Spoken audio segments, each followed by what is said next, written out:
नमस्कार। आज हम एक बहुत ही दिलचस्प सफर पर निकलने वाले हैं। भारतीय संविधान के बिल्कुल शुरुआती पहले 51 आर्टिकल्स का सफर।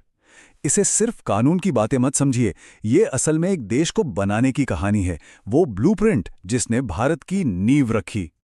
तो सवाल यही उठता है कि आखिर ये नींव रखी कैसे गई। देखिए, ये कोई सूखा कानूनी दस्तावेज नहीं है, बल्कि ये एक राष्ट्र के बनने और उसकी पूरी संरचना की कहानी है। चलिए इसमें और गहराई से उतरते हैं। तो हमारी इस यात्रा का रोड मैप कुछ ऐसा रहेगा। सबसे पहले देखेंगे भारत का नक्शा, फिर जानेंगे कि नागरिक कौन है, उसके बाद आएंगे हमारे मौलिक अधिकार और फिर राज्य के क्या लक्ष्य हैं, और आखिर में इन सब को एक साथ जोड़कर देखेंगे कि ये संविधान की आत्मा कैसे बनती है। तो चलिए पहले हिस्से से शुरू करते हैं। आर्टिकल्स 1 से 4 जो इस देश का मतलब हमारे देश का फिजिकल ब्लूप्रिंट तैयार करते हैं। इसे समझने का सबसे आसान तरीका है भारत को एक बहुत बड़ा घर मान लेना। और कोई भी घर बनाने का पहला कदम क्या होता है? उसकी जमीन और उसकी बाउंड्रीज तय करना। संविधान का पार्ट 1 ठीक यही काम करता है। और देखिए सबसे कमाल की बात क्या है, हमारे संविधान बनाने वालों ने इस पूरी प्रोसेस को कितना आसान रखा। आर्टिकल 1 वो तो घर का नाम बताता है, इंडिया दैट इज भारत। फिर आता है आर्टिकल 2 जो कहता है कि संसद चाहे तो नए कमरे मतलब नए राज्य जोड़ सकती है। आर्टिकल 3 घर के अंदर का नक्शा बदलने की इजाजत देता है, किसी राज्य का नाम बदलना हो या उसकी बाउंड्री। और आर्टिकल 4 तो ये साफ कर देता है कि इन सब बदलावों के लिए कोई बहुत बड़ा कॉन्स्टिट्यूशनल अमेंडमेंट नहीं चाहिए, एक सिंपल कानून से काम हो जाएगा। कितना प्रैक्टिकल है ना। ठीक है, तो घर का नक्शा तो तैयार हो गया। अब अगला सवाल क्या होगा? यही कि भाई इस घर में रहेगा कौन। तो चलिए देखते हैं कि आर्टिकल्स 5 से 11 इस बारे में क्या कहते हैं। बिल्कुल, यही वो सवाल था जो संविधान बनाने वालों के सामने भी था। एक बार भारत की सीमाएं तय हो गईं, तो यह तय करना बहुत जरूरी था कि इस राष्ट्रीय परिवार का सदस्य कौन होगा, मतलब यहां का नागरिक कौन कहलाएगा। संविधान बनते समय उस वक्त के हालात को देखते हुए नागरिकता के नियम बहुत साफ रखे गए थे। जो लोग भारत में रह रहे थे उन्हें नागरिक माना गया। जो बंटवारे के बाद पाकिस्तान से आए या जो पाकिस्तान जाकर वापस आ गए उनके लिए भी नियम थे। यहां तक कि विदेश में रह रहे भारतीय मूल के लोगों का भी ध्यान रखा गया।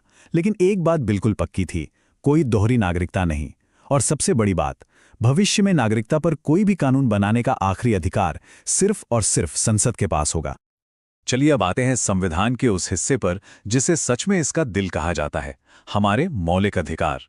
ये वो नियम हैं जिनके साथ कोई समझौता नहीं हो सकता। ये हर नागरिक का सुरक्षा कवच है।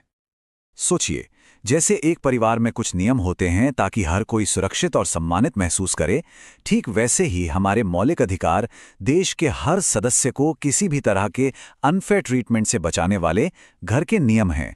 ये असल में स्टेट की पावर पर एक लिमिट लगाते हैं। हमारा संविधान हमें मोटे तौर पर 6 तरह के मौलिक अधिकार देता है। और ये सिर्फ नियम नहीं है, ये वो 6 गारंटियां हैं जो हर नागरिक के सम्मान और विकास की नींव हैं। आइए एक एक कर इन्हें देखते हैं। तो ये हैं वो 6 अधिकार। पहला, समानता का अधिकार, मतलब कानून के सामने सब बराबर हैं। दूसरा, स्वतंत्रता का अधिकार, जिसमें बोलने से लेकर अपनी जिंदगी जीने तक की आज़ादी है। फिर शोषण के विरुद्ध अधिकार, धर्म की स्वतंत्रता का अधिकार, अपनी भाषा संस्कृति को बचाने का अधिकार, और आखिर में जो शायद सबसे जरूरी है, संवैधानिक उपचार का अधिकार। ये हमें पावर देता है कि अगर हमारे बाकी अधिकार छीने जाएं तो हम सीधे कोर्ट जा सकते हैं। और इसी की अहमियत को समझते हुए डॉक्टर B.R. अम्बेडकर ने आर्टिकल 32 को कुछ ऐसे ही नहीं, संविधान की आत्मा और उसका दिल कहा था। सोचिए जरा, क्यों? क्योंकि यही वो मास्टर चाबी है जो बाकी सारे अधिकारों के ताले खोलती है। अगर ये चाबी ना हो तो बाकी सारे अधिकार बस कागज पर लिखे अच्छे अच्छे शब्द बनकर रह जाएंगे। अच्छा, तो अब हमारे पास घर का नक्शा है, परिवार के सदस्य भी तय हो गए और घर के पक्के नियम भी बन गए। लेकिन कोई भी अच्छा परिवार सिर्फ नियमों से नहीं चलता, है ना? उसके कुछ सपने होते हैं, कुछ महत्वाकांक्षाएं होती हैं। तो चलिए संविधान के पार्ट 4 में जो हमें इन्हीं महत्वाकांक्षाओं का रास्ता दिखाता है। और ये महत्वाकांक्षाएं हैं राज्य के नीति निर्देशक तत्व या डायरेक्टिव प्रिंसिपल्स। ये वो साझा मूल्य हैं, वो लक्ष्य हैं जिन्हें देश को पाने की कोशिश करनी चाहिए। ये एक बेहतर भविष्य का गाइडेंस है। यहाँ पर मौलिक अधिकारों और निर्देशक तत्वों का फर्क समझना बहुत जरूरी है। ये हमारे संविधान के डिजाइन की खूबसूरती है। देखिए, मौलिक अधिकार तो कोर्ट में लागू कराए जा सकते हैं। ये बताते हैं कि सरकार क्या नहीं कर सकती। दूसरी तरफ निर्देशक तत्व कोर्ट में लागू नहीं होते, लेकिन वो सरकार को एक रास्ता दिखाते हैं कि उसे क्या करना चाहिए। ये सरकार के लिए एक नैतिक कंपस की तरह काम करते हैं। और ये लक्ष्य क्या हैं? ये एक प्रगतिशील देश का सपना दिखाते हैं, जहां सामाजिक आर्थिक न्याय हो, जहां समान काम के लिए समान वेतन मिले, जहां पर्यावरण की रक्षा हो और भारत दुनिया में शांति को बढ़ावा दे। ये वो आदर्श हैं जिनकी तरफ देश को हमेशा बढ़ते रहना है। तो इस तरह हमने अपने राष्ट्र के ब्लूप्रिंट के सारे जरूरी टुकड़ों को एक एक करके देख लिया है और अब हमारे सामने एक पूरी तस्वीर साफ हो रही है। अगर संक्षेप में कहें तो इन्हीं पहले 51 आर्टिकल्स में हमारे संविधान की असली आत्मा बसती है। आर्टिकल्स 1 से 4 ने भारत का नक्शा बनाया, 5 से 11 ने बताया कि नागरिक कौन है, 12 से 35 ने हमें हमारे मौलिक अधिकार दिए और 36 से 51 ने देश के लिए लक्ष्य तय किए। एक राष्ट्र का पूरा ब्लूप्रिंट।